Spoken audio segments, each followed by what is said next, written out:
Here is a great trick I made some 25 years ago. To help me test my MIDI rig, I had a lot of keyboards and effects gear that used MIDI, but if a problem arose, it was a MIDI nightmare for me. So to save time finding where the problem was, I made my MIDI Analyzer to be able to diagnose my MIDI rig quickly.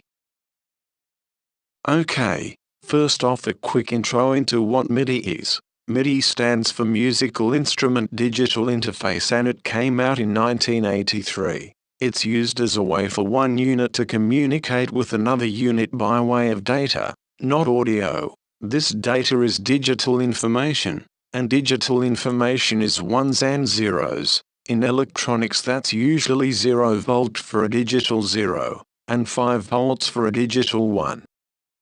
From this schematic, notice that on your MIDI ports, only pins 4 and 5 are used on all the MIDI ports as well as pins 1 and 3 are not used at all. Pin 2 is ground on only the output signal side, not on the input signal side. This is what is called a telescoping ground.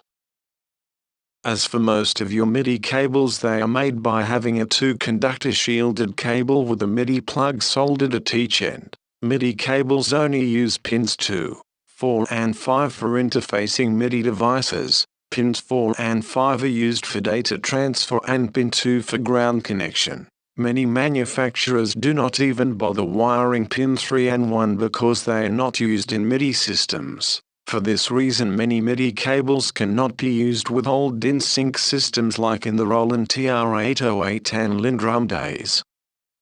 So here was my idea. If the MIDI data is traveling on pins 4 and 5 of the MIDI lines, then we can use a simple component to view this data, and by seeing the data we can follow it to analyze and troubleshoot your MIDI rig easily. That component is an LED, or light-emitting diode.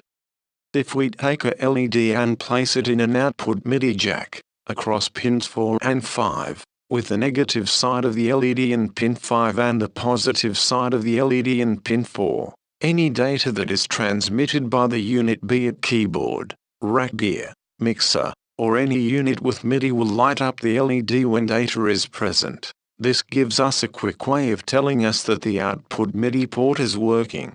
By soldering a LED to a MIDI plug and another LED to a MIDI jack, we can have a set of MIDI system testers that we could use to trace MIDI signals, making sure where our possible problems may lie. Putting your tester into the output MIDI jack and sending any data will flicker the LED, informing you that data is present. Also, connecting the MIDI jack LED tester to the end of a MIDI cable that is connected to the MIDI output port will be able to inform you there is data present, and that the MIDI cable is functioning as well. So there you have it, a simple and inexpensive way to check out your MIDI systems. I hope this helps you out, and you enjoyed the presentation. I plan on making many more helpful videos and sharing my 30 years experience in both audio engineering and the electronics repair fields. Please subscribe if you enjoyed this tutorial and click like, sharing the knowledge. If you have any questions, feel free to ask. Noisy Art has left the building.